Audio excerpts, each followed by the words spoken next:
So today we're going to take a look at absolute value as a piecewise function. You've got the absolute value of x plus 7, and we're not graphing it here. We're just splitting it into its two pieces.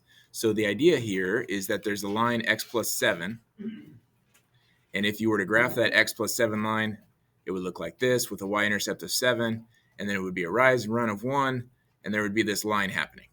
Well, that would be just for x plus 7. What the absolute value piece component does is it takes this negative region of the graph and it reflects it up. And so what that effectively does is it causes the graph to become a V. So all this negative region of the graph that would have been down below needs to bounce up and turn. So the real graph is this purple V that would have a y-intercept of 7, and it has a turning point right here. This turning point is what we care about. This turning point is at x equals negative 7. Now, the way I figured that out was I looked right over here, and I figured out what would cause this x plus 7 to equal to 0. And so our process today is going to be pretty straightforward. We're going to take the inside of the absolute value, the x plus 7 in this case, set it equal to 0, and solve. What that process will do is you subtract 7 from both sides, and you get x equals negative 7.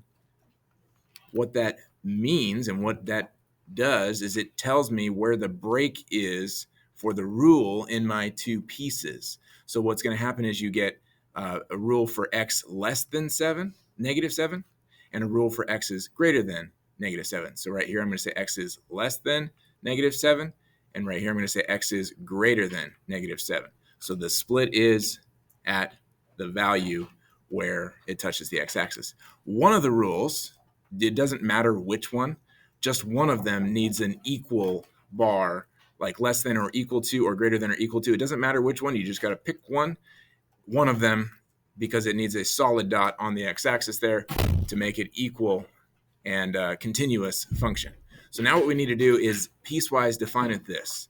Well, this x plus 7 is the positive slope version of this line. There's two lines. There's a positive slope line. That's this region right here. This is positive slope. And so this one is the original x plus 7 version because it's the positive slope. So this is the x greater than to the right of negative 7 has and keeps the x plus 7 rule.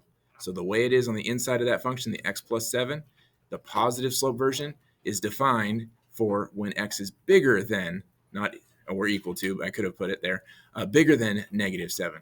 So now the other side of it is the exact same line, but it's opposite.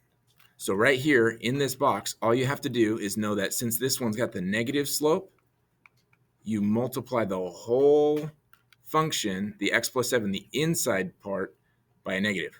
All you have to do is put negative, parentheses, x plus 7, close the parentheses, and this is now perfectly piecewise defined for this absolute value graph. It's literally just deciding where's the turn, and then you keep the positive slope side the way that it is, and then the negative you multiply by negative. It's going to come up today that we're going to have some negative slopes inside the absolute value, and that'll change it up a little bit. But for here, this first example, the positive slope goes with toward the right, and the negative slope goes toward the left. Let's try another one.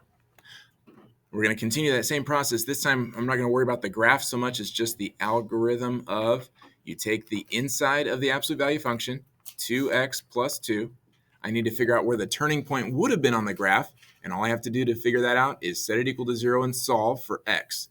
So I subtract 2 from both sides, and then I get 2x equals negative 2. I divide both sides by 2, and I get x equals negative 1.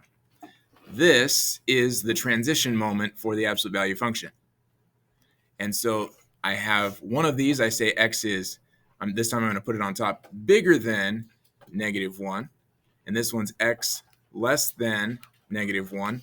One of those needs an equal to. I'll just keep it on the top just for whatever. But I did switch it over. So I'm going to say this one's greater than or equal to. Doesn't matter. This one is, notice the, back with our inequalities, I talked about if x is on the left and the arrow of the inequality symbol is pointing to the right, this is the rule to the right, and this one's pointing to the left. That's the rule for the left. This side will be the negative slope side. This side will be the positive slope side. Every time, that's the way it works with these absolute values that have a positive slope on the inside here. So what I want to do is say this 2x plus 2, the way it is, the positive slope version goes towards the right. The negative slope version is going to be the one that goes to the left.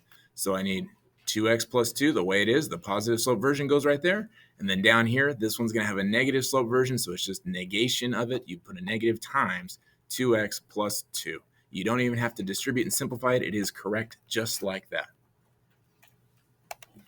All right, another one very similar, where the inside is in the same format, 3x minus 18. I just set that off to the side, 3x minus 18. Set it equal to 0 because I'm trying to identify the transition moment here. And so I add 18 to both sides. And that's going to give me 3x equals 18. I divide both sides by 3. And the result for the transition moment is x equals 6. So the transition, the turning point of the v, this will be at x equals 6. That's the idea. So this is, I'm going to have two rules. One needs to be to the right of 6. So I'm going to add x greater than 6 and x less than 6. One of them has to be equal to, and just for funsies, I'm going to change it up and put x less than or equal to on the bottom. Doesn't matter. Then I need the two rules. Always to the right. Notice I'm to the right. I'm going to have a positive slope. So that's the way this is right now. It's got a positive slope. So I put 3x minus 18 right in the box. And then to the left, I need a negative slope. And so to get my negative slope, I just put a negative sign in front of the whole function that's on the inside of the absolute value, 3x minus 18.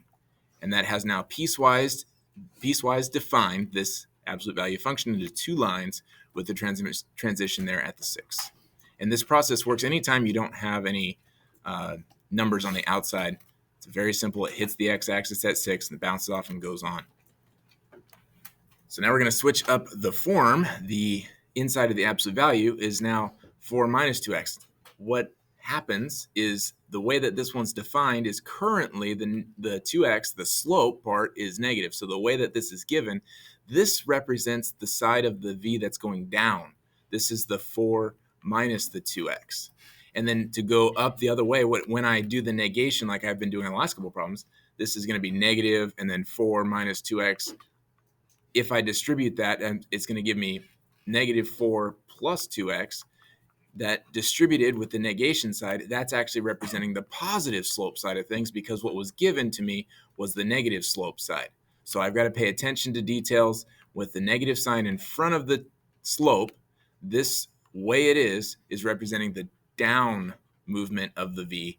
And then when I multiply by negative this time, it's going to turn it into the upward movement, the upward positive slope line part.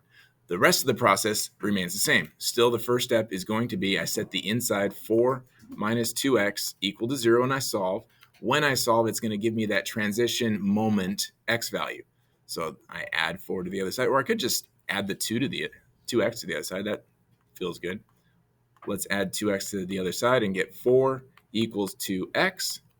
And then let's divide both sides by 2. And that gives me x equals 2. Just a little different in my solving process, but still get x equals 2. And that is this moment right here on the bottom of the v. That's when it turns. And so I say x is greater than 2 and x is less than 2.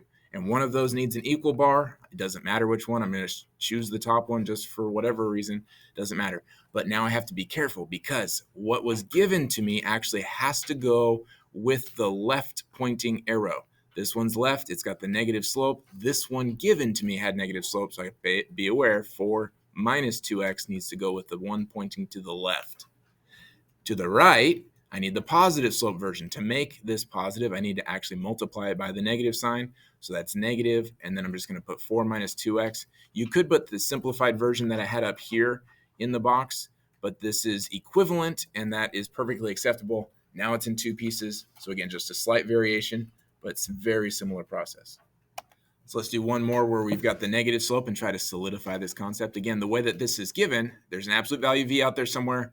And this time, the negative side, the going down side, is the part that is given as 12 minus 3x. Then there's some transition x value that we're going to discover. And then to go up to get the positive slope, I actually need to multiply the given by a negative 12 minus 3x, because currently it has negative in front of the slope part, the m, and then we're going to get the positive by multiplying it by negative. Ultimately, what we really care about is when is the transition. So we say 12 minus 3x needs to be set equal to 0 to figure out when is that turn. And then I solve, and I'm going to do the same process as the last time. I'm just going to move the 3x by adding 3x to the other side, just because it's easy to add and not have to divide by a negative. 12 equals 3x. Divide both sides by 3. And then we get x equals 4. So this is my transition. So this goes right here. One of them needs to be x greater than 4, and one needs to be x less than 4. And you just choose one of them to be equal to. It doesn't matter which one. I'll just pick the top one this time. And then this negative slope version of it goes down to the left-hand pointing arrow. This is pointing to the left. This is my negative slope as it correlates with this part of the graph. So I got to say 12 minus 3x goes with the left pointing arrow and the left defined x less than 4 part. And then on the other side, I need a negative to be multiplied by 12 minus 3x. That actually makes it a positive slope. Negative 12 plus 3x is what really could go in there, but you don't have to distribute and simplify. And that should get you the right definition for this piecewise absolute value function. But all absolute value functions are piecewise. That is the piecewise definition for this one.